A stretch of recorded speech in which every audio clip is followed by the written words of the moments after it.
In this video, I'm going to show you how I paint landscapes with real depth. The things I like to do first, the brushes I like to use, and my favorite colors for painting realistic landscapes. Hi, I'm Layne Johnson. Welcome to my studio. The supplies I'm going to use in this series is Strathmore stretch canvas, my Mary Puro oil paints, and a variety of my favorite brushes from Princeton brush. Okay, we're going to start with the number 6 Catalyst Angle Bright. It's one of my favorite brushes to do block ends on landscape.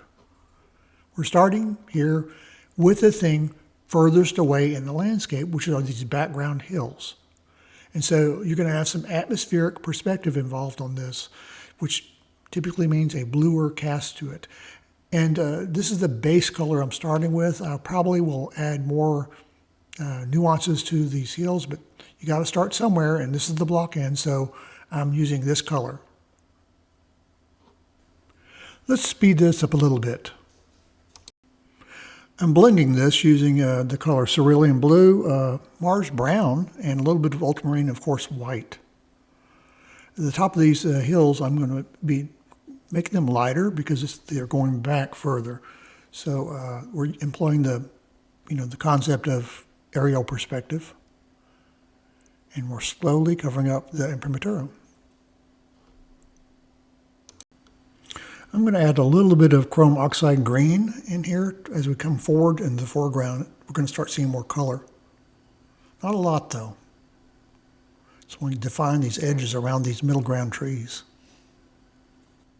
One of the questions I want to take on is on which side of these background hills do I want to have the lighter colors? And technically you can have both, but I'm going to play with this a little bit. I've got these lighter colors against these trees on the right, but I also want to have a stronger sunlight color back here over here on the left side. I'm kind of using the edge of the brush to define some other areas of tree highlights as the light would be hitting them on the side of the hill here. Okay, I'm switching over to number 6 Catalyst filberts. Filberts are good treetop highlight brushes. Hey there, I just wanted to pop in here for a moment and invite you to register to watch my free workshop, Secrets to Painting Beautiful, Realistic Landscapes. You can find the link in the description below this video. Slowing back down to normal speed. While all the paint is wet here, you can kind of create a nice foggy effect.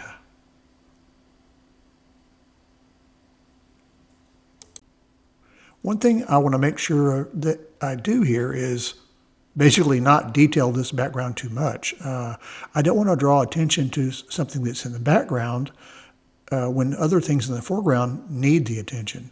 So I want to be cautious blocking all these colors in, not to go to detail, even though it's tempting to do so.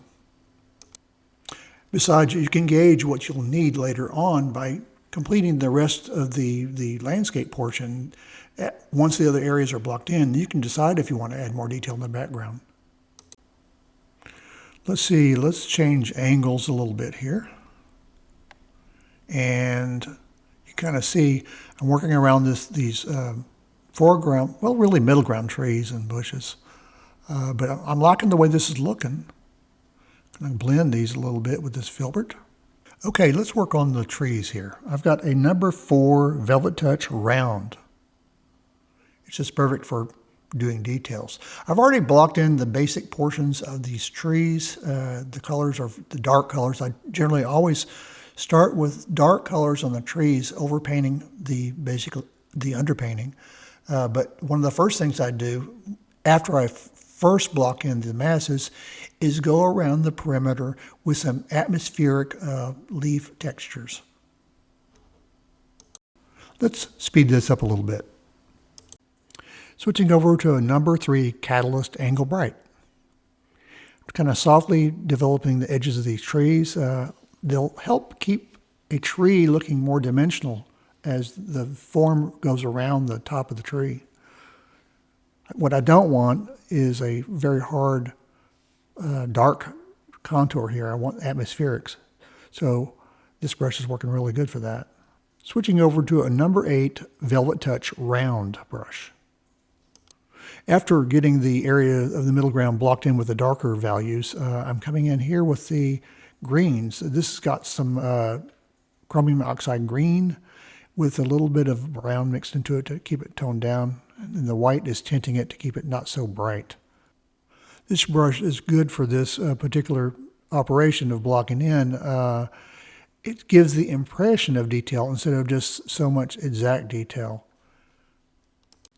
I've done something similar in the trees on the left and right, dropping into midtones. Dark tones first for me, then midtones, and then highlights afterwards.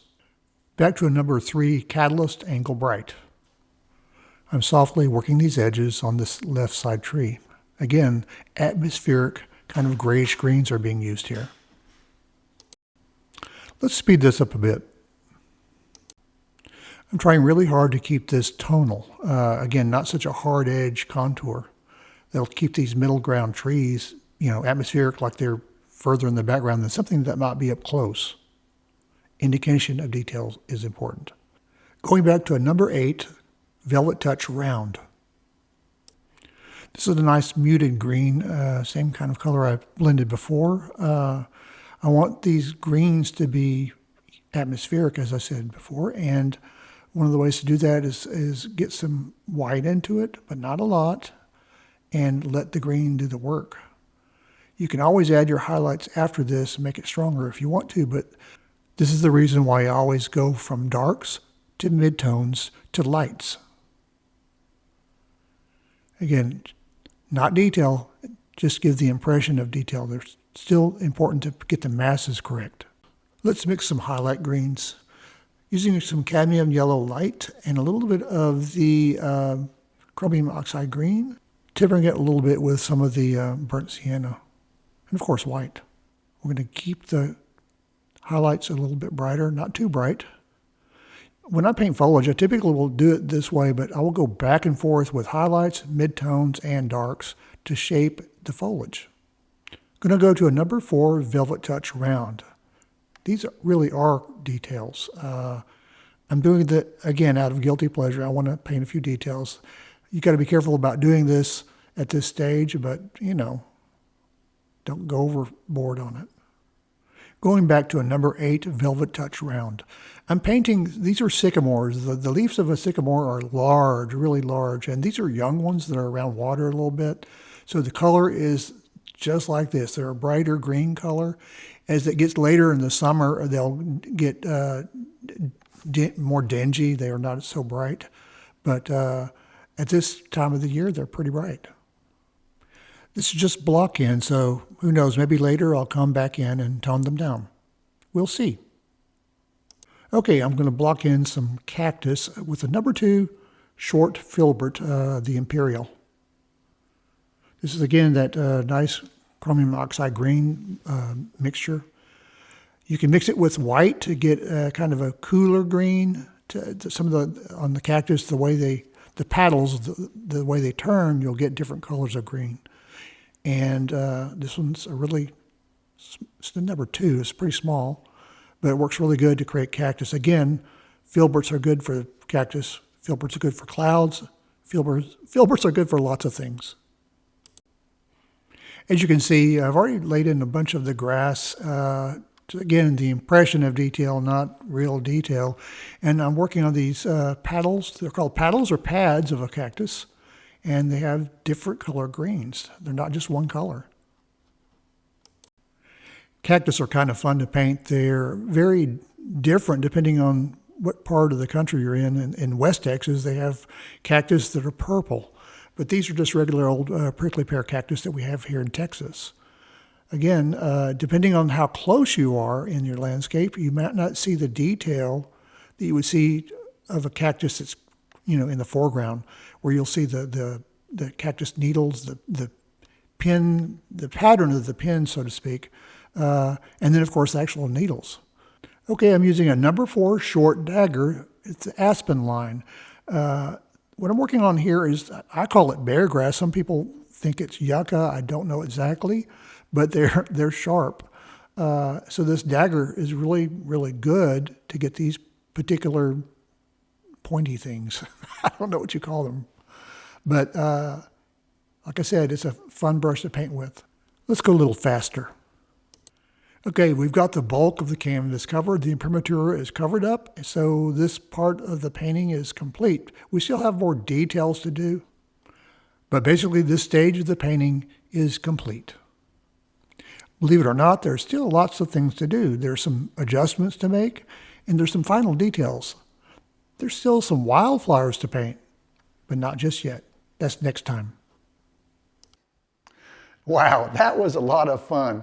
I hope you enjoyed that.